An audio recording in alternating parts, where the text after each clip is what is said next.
शांति देवी की खुशी का कोई ठिकाना ही नहीं था। आज दौड़ दौड़ कर शादी का सारा इंतजाम देख रही थी। कभी किसी को माला साइड से लगाने को कहती तो कभी बिजली के झालर सही करवाती है, कभी पंडित से पूछती है तो कभी घर वालों को हिदायत देती है। आज का दिन शांति देवी के लिए इसलिए खास है क्योंकि आज उनकी बहू की शादी है। जी हाँ, उनकी बहू की शादी है। बहू के माता पिता तो थोड़े शंका में हैं और सहमे से दिख रहे हैं। उन्हें शायद समझ नहीं आ रहा है कि ये सही है या गलत। 2 साल पहले जब शांति देवी की बहू मोहिता ने उनके इकलौते बेटे हिमांशु से तलाक लिया था, तब शांति देवी बहुत आहत हुई थी। एक तरफ बेटे का मोह तो दूसरी तरफ बहू की पीड़ा। साल भर ही तो हुआ था उनके बेटे की शादी को और बेटे द्वारा की गई गलती ने तलाक की नौबत ला दी। शांति देवी जानती थी कि उनके बेटे ने बहुत ही गंभीर गलती करी है। शांति देवी ने जब अपने बेटे हिमांशु की शादी मोहिता से तय करी थी, तब हिमांशु ने अपनी कायरता की वजह से शांति देवी को ये नहीं बताया था कि वह मुंबई में एक लड़की के साथ रहता है, लिव इन में। मुश्किलें इस वजह से और भी बढ़ी कि उसने मोहिता से शादी के बाद भी उस लड़की के साथ रहना नहीं छोड़ा।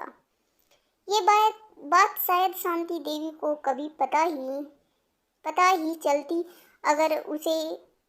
चलती अगर उस दिन मोहिता बिन बताई मुंबई न गई होती हिमांशु के पास।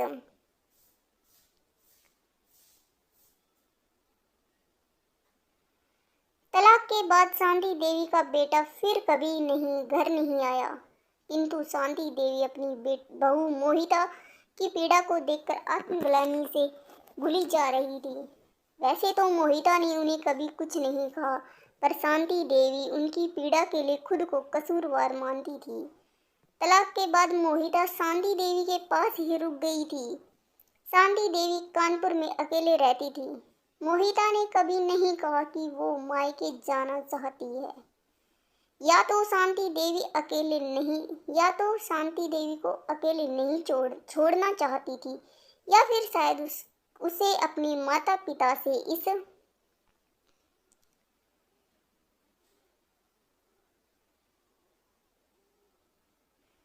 बात की शिकायत थी कि उन्होंने हिमांशु के बारे में अच्छे से पड़ताल नहीं करी थी। सिर्फ कानपुर वाले चाचा के कहने पर ही रिश्ता तय कर दिया था। तलाक के बाद तो कुछ दिन ऐसे ही निकल गए। शांति देवी और मोहिता दोनों ही अपने तकलीफों में धीरे धीरे घुलते जा रहे थे। शांति देवी ने मोहिता को पीड़ा में घुलते देखकर खुद को संभाला और सोचा, अब ऐसा नहीं चलेगा। मेरा क्या, कुछ दिनों की मेहमान हूँ, पर मोहिता उसकी तो पूरी जिंदगी पड़ी है। उसके माता पिता के प्रयास को मोहिता ने सिरे से नकार देती। ऐसे में अब मुझे ही सोचना होगा। पिता के प्रयास को मोहिता ने सिरे से नकार देती थी, ऐसे में मुझे ही सोचना होगा। शांति देवी अब मोहिता को साथ लेकर मार्केट मॉल जाने लगी। कभी साथ नई सिनेमा देखती तो कभी कीर्तन संध्या ले जाती। अब शांति देवी ने उसे नौकरी फिर से शुरू करने को प्रेरित किया। 2-3 महीने में ही मोहिता को वहीं कानपुर में अच्छी नौकरी मिल गई। अब मोहिता अपने दुखों से उभरने लगी थी, लोगों के साथ थोड़ा हंसने बोलने लगी थी। एक दिन शांति देवी ने मौका देखकर मोहिता को दूसरी शादी के लिए टटोला। मोहिता ने कुछ कहा तो नहीं, पर उठकर चली गई। शांति देवी ने हार नहीं मानी। मौका देखकर मोहिता को समझाती रही और उसे आगे की जिंदगी के लिए सोचने को विवश किया। शांति देवी की मेहनत आखिरकार रंग लाई। मोहिता फिर से शादी के लिए थोड़ी नरम हुई और अपना पक्ष रखना शुरू किया। धीरे धीरे बातचीत और वाद विवाद के बाद मोहिता शादी के लिए राजी हो गई। शांति देवी के लिए अब सबसे कठिन काम था एक अच्छे लड़के की तलाश। पहले तो शांति देवी ने मोहिता से पूछा कि कोई उसकी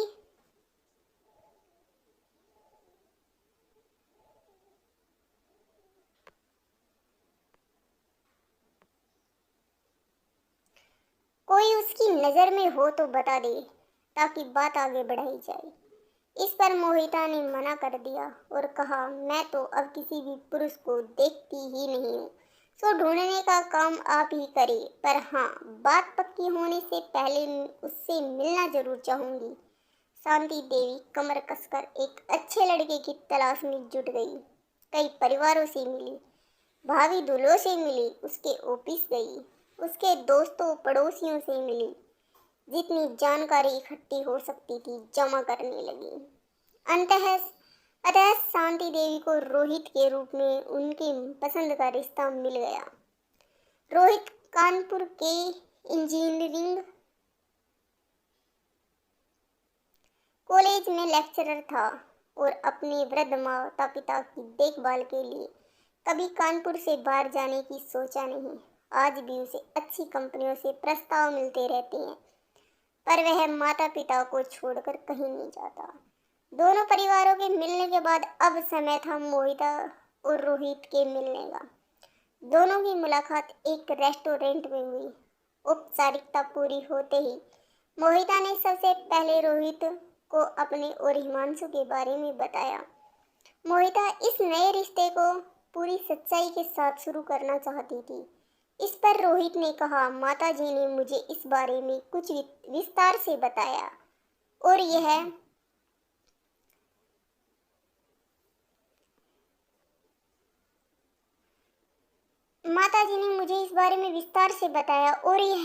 बताया कि उनका बेटा हिमांशु तो उन्हें फोन भी नहीं करता, मिलना तो दूर की बात है।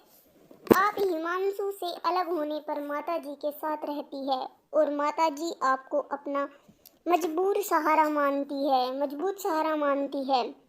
मैं मेरे माता पिता के साथ रहता हूँ और आगे भी उनके ही साथ रहूँगा। आपको भी हमारे साथ रहने में कोई आपत्ति नहीं होनी चाहिए, रोहित ने मोहिता से पूछा।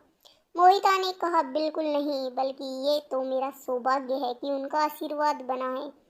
दोनों ने एक दूसरे से जुड़ी बहुत सी बातें साझा करी और अपनी विचार रखा।